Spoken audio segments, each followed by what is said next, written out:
Olá, tudo bem? Estamos aqui para mais um vídeo de matemática para que você aprenda com todas as dicas possíveis para ter sucesso no Enem. Hoje nós vamos fazer um exercício de geometria espacial que requer um cuidado na leitura e na interpretação para você chegar no raciocínio correto. Vamos lá?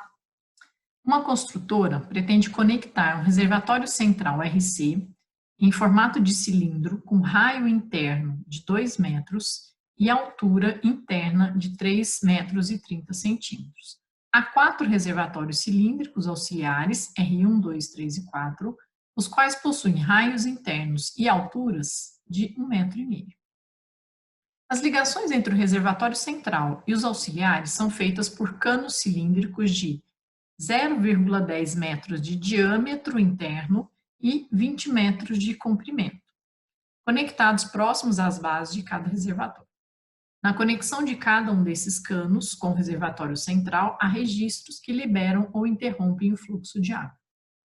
No momento em que o reservatório central está cheio e os auxiliares estão vazios, abrem-se os 4 registros e, após algum tempo, as alturas das colunas de água dos reservatórios se igualam, assim que cessa o fluxo de água entre eles, pelo princípio dos vasos comunicantes.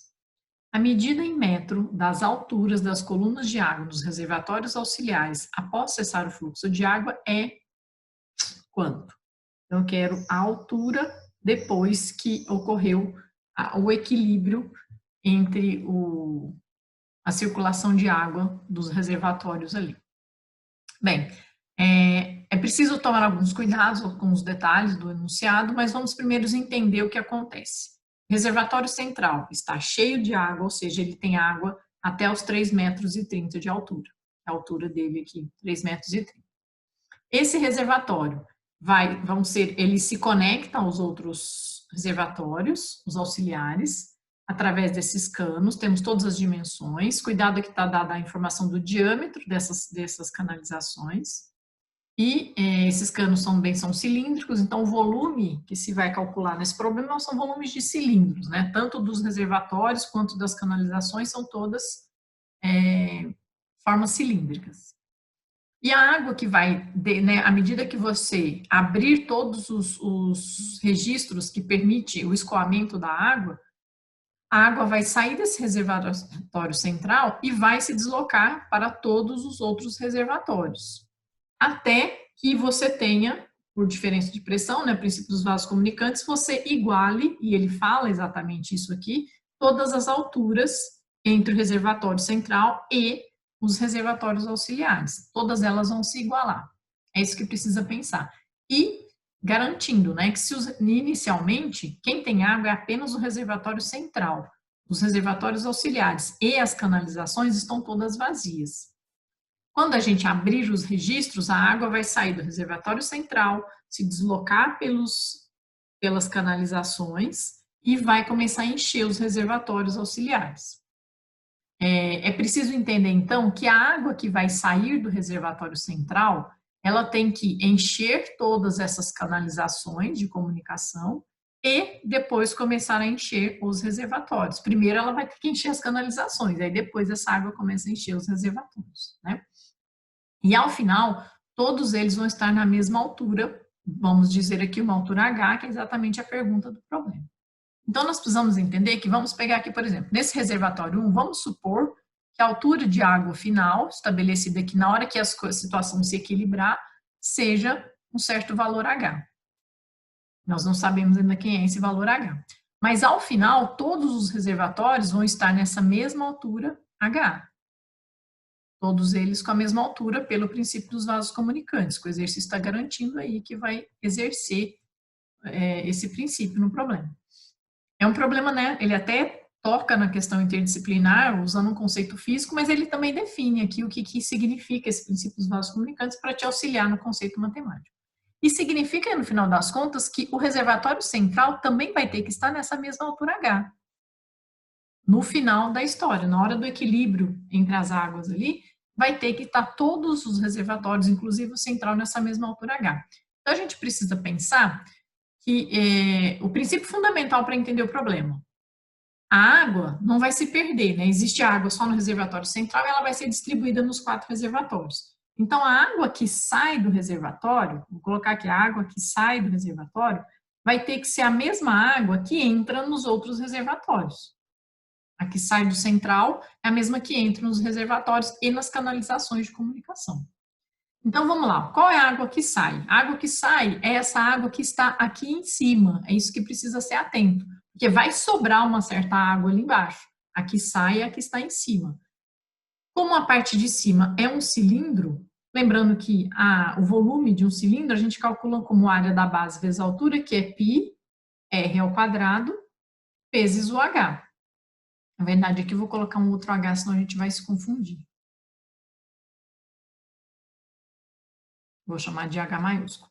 E a água que entra vai ter que ser a água das canalizações mais a água dos reservatórios auxiliares. E todos eles vão ser de formato cilíndrico, então a fórmula é a mesma. Então, nós temos que π vezes o raio do reservatório central. O reservatório central tem um raio de 2, então 2 ao quadrado, vezes o H. Qual que é a altura de água que vai, no caso, descer? Porque a água que vai sair é essa água que vai descer. Como a altura toda é de 3,30 metros, e nós temos que ficar no final com H de altura, então essa altura de água que vai descer é 3,30 menos H. Essa é que é a altura que nós temos que considerar aqui. A descida, né, a água vai descer por essa altura de um total de 3,30 descontado a parte H, que é a parte que vai sobrar de água dentro do reservatório central. Isso tem que ser igual. Água que vai para as canalizações, porque os canos vão ficar todos cheios d'água, ou seja, são 4 canos, então vamos multiplicar por 4 o que acontece em cada um deles. Como eles são cilíndricos, e atenção que é dado o diâmetro, então o raio de cada um dos cilindros aqui é metade disso, 0,05 metros. Então, vão ser 4 vezes cada um desses cilindros. π vezes o raio 0,05 ao quadrado, vezes a altura de cada um desses cilindros. Mas a altura desse cilindro, na verdade, é o comprimento dele, porque o diâmetro é exatamente, ele está deitado, né, esse cilindro, vamos pensar assim, o comprimento de cada uma dessas canalizações é que vai funcionar como altura aqui na forma. Então, isso aqui é de 20 metros de comprimento.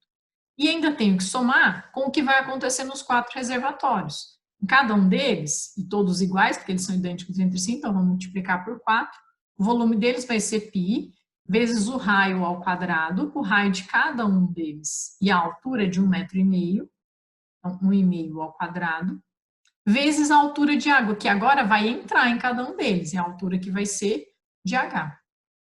E aí nós conseguimos montar e equacionar o problema tudo em função da mesma incógnita, do H, que é a pergunta do problema, a altura final que vai acontecer.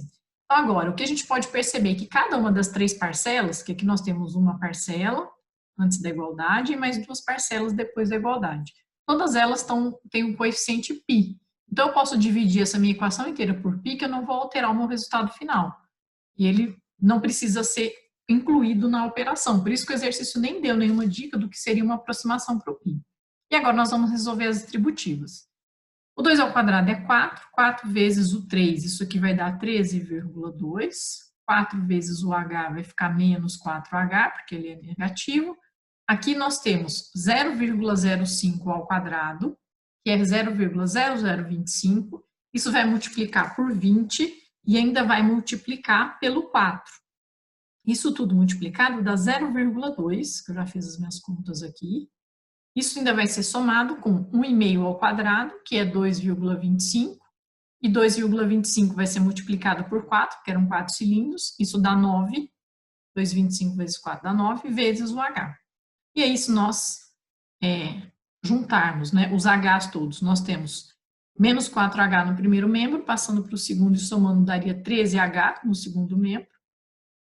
E antes, no primeiro membro, se eu passar o 0,2 subtraindo, de 13,2 sobraria 13, de tal forma que o H aqui, passando o 13, vai dar exatamente 1 metro de altura, essa altura de estabilização dos volumes d'água ali em função do uso do princípio dos vasos comunicantes, tá?